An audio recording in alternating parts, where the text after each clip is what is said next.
So welcome, Maxine Bryce, to the show, Perfect Health on Elastic FM with Elaine Godley. Lovely to have you on the show with us. Lovely to be here, and thank you for inviting me. Most welcome. So, a lady of many talents. There's an awful lot that we could say. We could spend probably 2 days talking about the things that you've done over the years and how you got into things. That if you let's work backwards. Let's work backwards and what you're doing now. So what is it that you're currently known for? Because I know you've had a bit of a transition in the last few years, haven't you? Yes, for about 15 years, I was really focused on helping people with ME, chronic fatigue syndrome, anxiety, depression, for people who had really tried everything mainstream and perhaps alternative as well.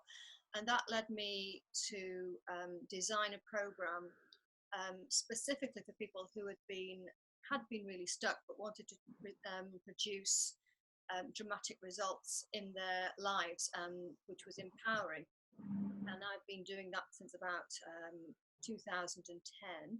I created my own program called Steps Breakthrough, and Steps stands for Steps to Excellence, Performance and Success. And although I've been using it consistently for people with serious health conditions, more recently I've been drawn to helping people in the performance area. When we moved to Wiltshire with my husband in 2011, I'd never had a dog, and it was one of the first things we did after we'd been here for a year.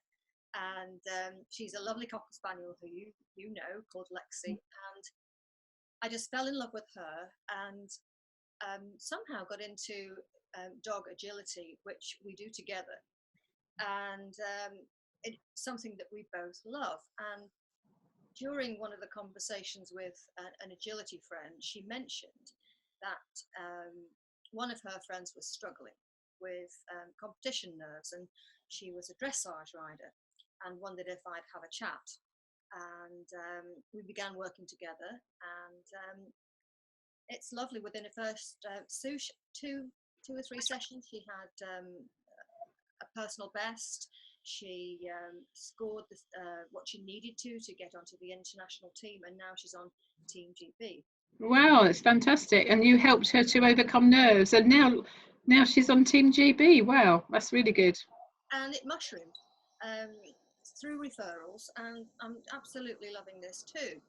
And very recently, I partnered with, let me just go back to while I was supporting myself, after making the decision to help people, because one of my, you may know that I was a professional dancer. Yes. For about 10 years. And what I tried to hide, and I don't know whether I did successfully or not, was my nerves and anxiety over auditions. It used to stop me in my tracks. Even the thought of going to an audition would produce paralyzing feelings. And imagine that if you're dancing, you're supposed to project and perform and say, look at me, I'm here.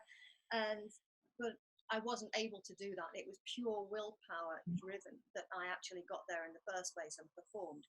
And then I'd come away, even if I got the job, and most of the time I did, thank goodness, but I'd be ill afterwards with a migraine because of just the sheer pressure I put on myself to perform.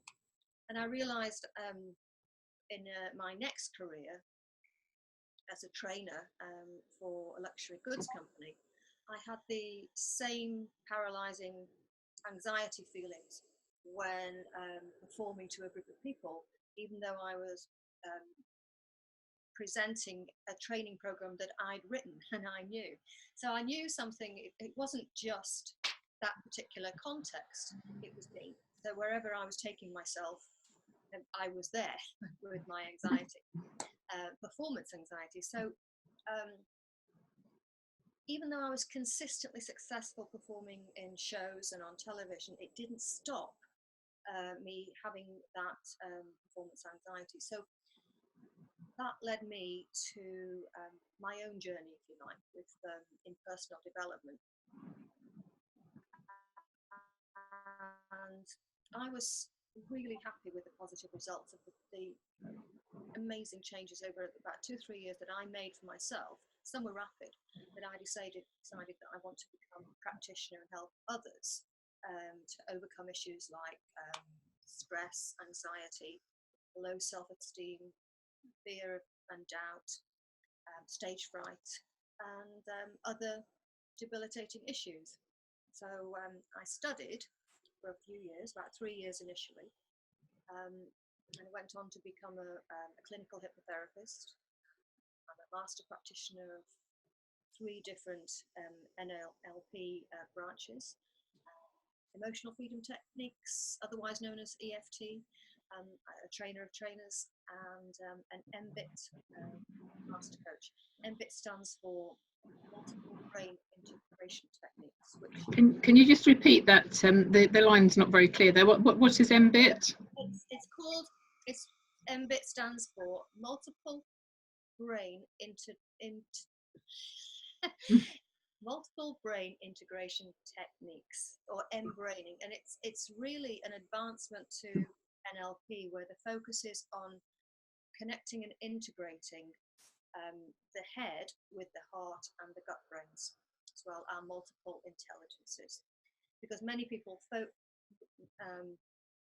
try to get what into their passion by overthinking it, and actually their passion comes from their heart, and their courage comes from their gut, which can actually be very confusing and create a conflict where for quite a lot of people who are maybe in a stage where they need to move on in their life. Their head says one thing, their heart says another. You hear this in general conversation, don't you? Absolutely. When I'm mentoring people through cancer, there's such a dilemma of what people should do, because they're told one thing but they intuitively feel it's wrong and they should do something else, but then there's conflicting advice, they don't know which way to go. So that the concept of MBIT then would help people with cancer, wouldn't it, and any serious illness, to get in synchronization with themselves. Well, that's right, because there are parts of ourselves that can get confused with, let's take the gut for example. It's been known as the gut brain by gastroenterologists for a long time now, and its prime function is self-preservation. It's also our identity, but some of us can grow up in an environment when we're told that's not who you are, that's not like you, and this can imprint on our unconscious, and we grow up thinking everything's fine, but we behave in particular ways that we've always behaved in, whether it works for us or not. So that's one of my passions, is to help my clients connect with their other intelligences as well, because although the head brain is really useful, that can do with a break every now and again, and just focus on what's meant to do, which is be creative, have ideas, make sense, and be logical.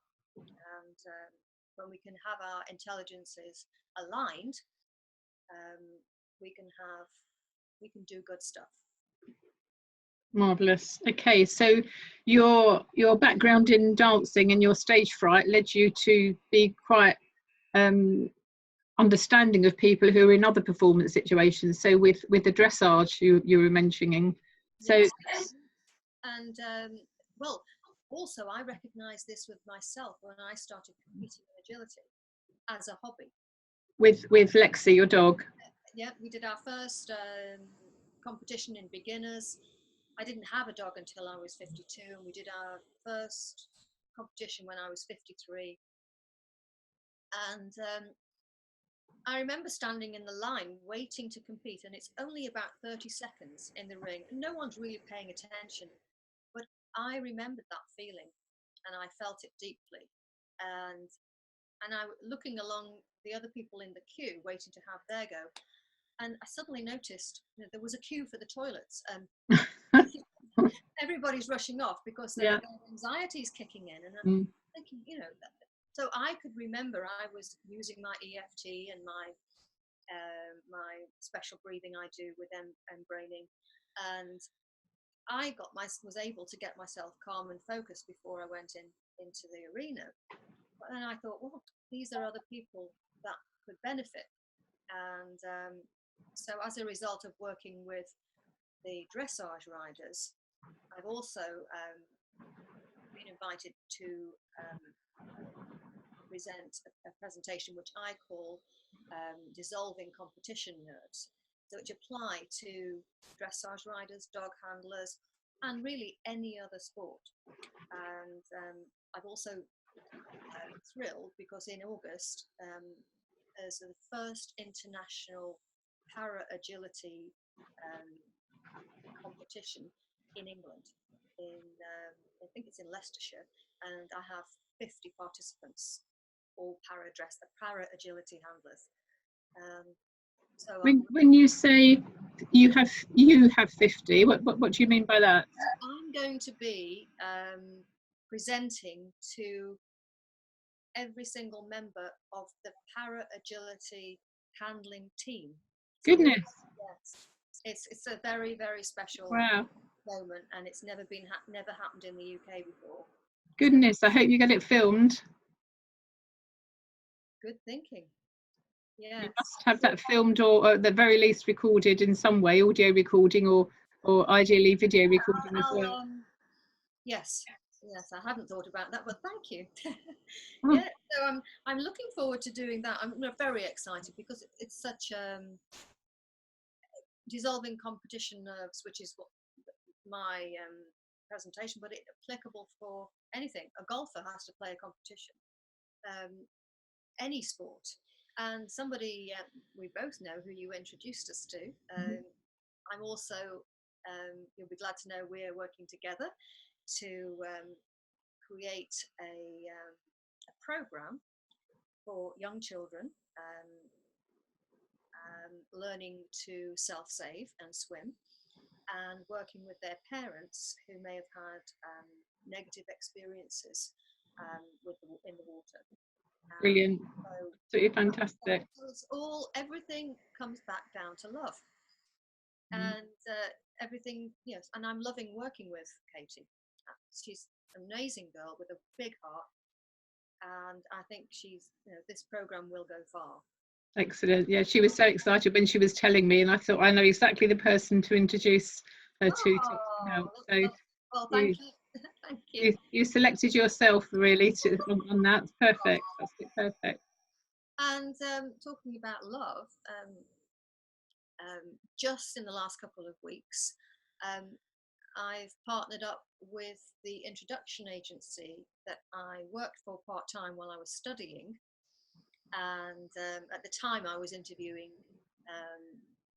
people to discuss what their hopes and fears and dreams to find a partner, and I'd be I was practicing my coaching, looking at values and their beliefs, and helping them and guiding them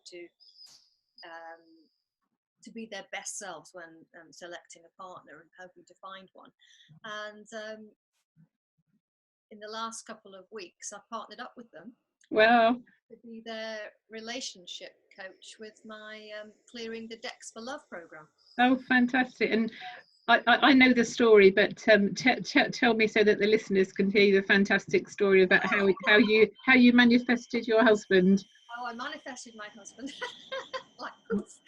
And there he is. I was working on myself, as we do in the personal development world, and it's ongoing.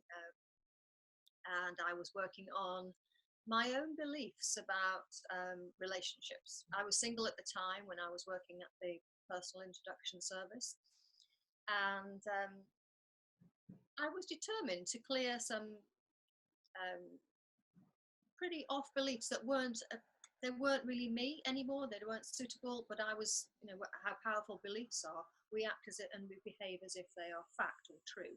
And I had intuited really that the way some of my beliefs around relationships weren't working the way I wanted to in order to attract the kind of partner that I really felt deserved me and that I deserved as well. So I was using EFT and various other tools that I have, and shortly after that, I flew to Dallas in the United States for an EFT conference, and there he was, standing right in front of me. I wasn't expecting to meet him there, and we had a few days together, and then started a long distance romance. I said, I'm not interested because you don't live in Richmond, and he said, but I do. I live in Richmond in Vancouver. So okay, so that scuppered my plan. And so we started a long distance relationship, and within 18 months we were married, and I was very fortunate to have Andy come to live with me. At the time we were living in Richmond in London. Excellent. And you just celebrated an anniversary, haven't you, I believe? 10 years. Yeah, fabulous. Yeah, really happy. And yes, that's and just coming back to manifesting, and because Andy teaches the law of attraction as well, and relationships, and we were both doing some work, and it just seemed very right, even though there were challenges to overcome. Obviously we were both living in different countries and working with, had clients there, and Andy had clients there, I had clients here, but it worked out. Yeah. Brilliant. So yeah, so I what I was using for myself to clear my own decks for love, for want of a metaphor, I decided to write down what I'd done and the steps I'd taken along the way, and create a program. Marvellous. I've just thought of somebody while you were talking that I need to introduce you to, somebody else who needs a helping hand in this department. Okay, marvellous. I'll just make a note now. Okay. So there we are. When you were a dancer, you had an awful lot of experiences apart from your stage fright. I remember you telling a story about you got hijacked. Oh, I was in a show, I was running a show with, I think there were 8 girls and 1 chap, and he was the manager of the finances, but I was the manager of everything else. And it was at the time when Iraq had a 5-star, it was a bit like a miniature Vegas in the desert. This was 1982, when I was only 21. Gosh. And we had, I think it was a 16-week contract before we were going to fly off to another country. And the resort we were in was right next to Saddam Hussein's country home. And it was in the desert, a 2-hour drive from Baghdad. And it was just an oasis. Casino, tennis courts, riding stables, you name it, swimming pools galore. And it was, at least a 5-star hotel, and we were treated like royalty.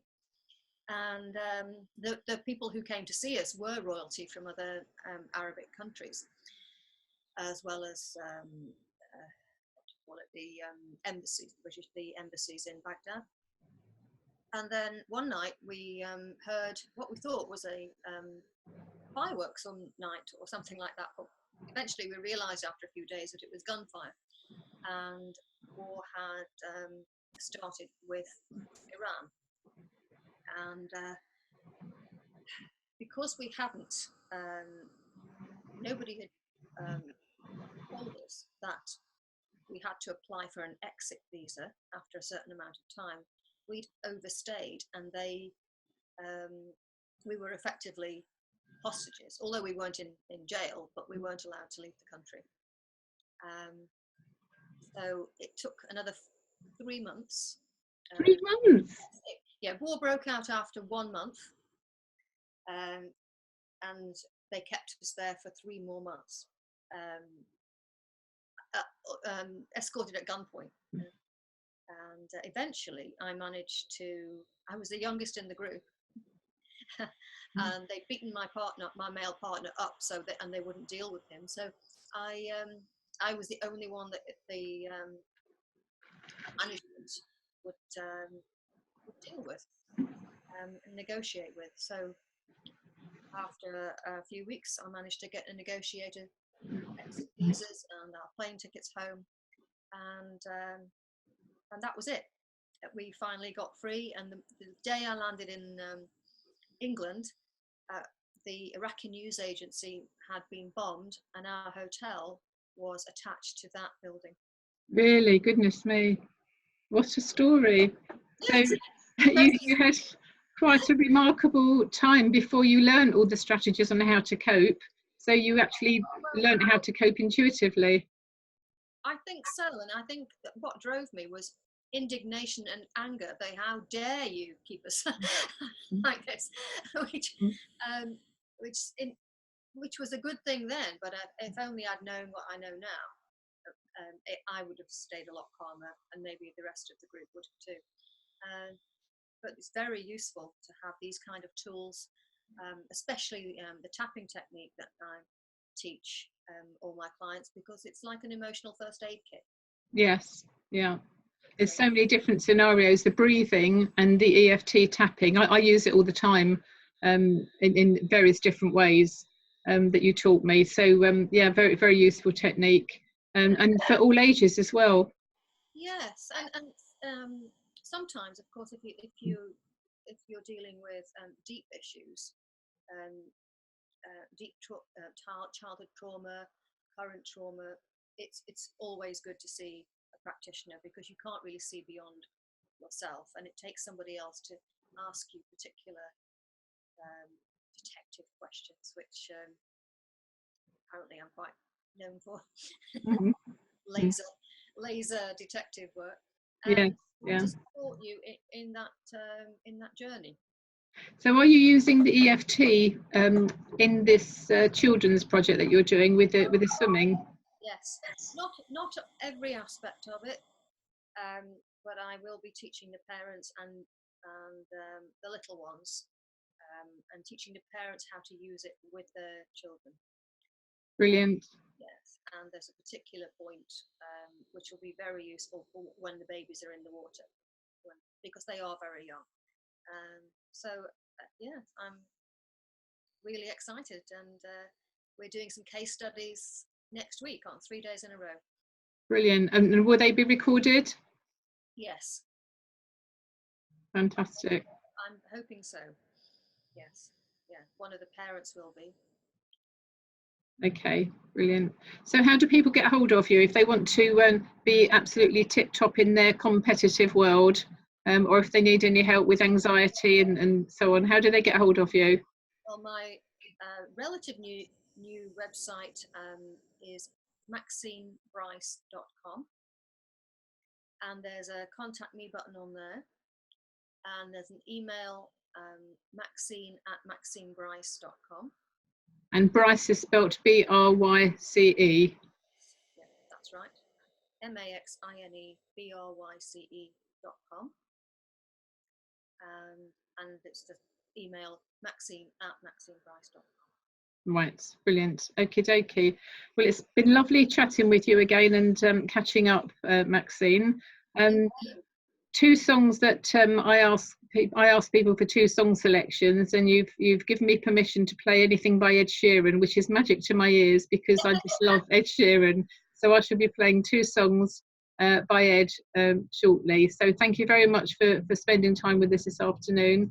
And wish you the very best with your exciting plans and the relationship coaching. That sounds just right up your street. Oh, thank you. Okay, take care. Bye for now. Thank you.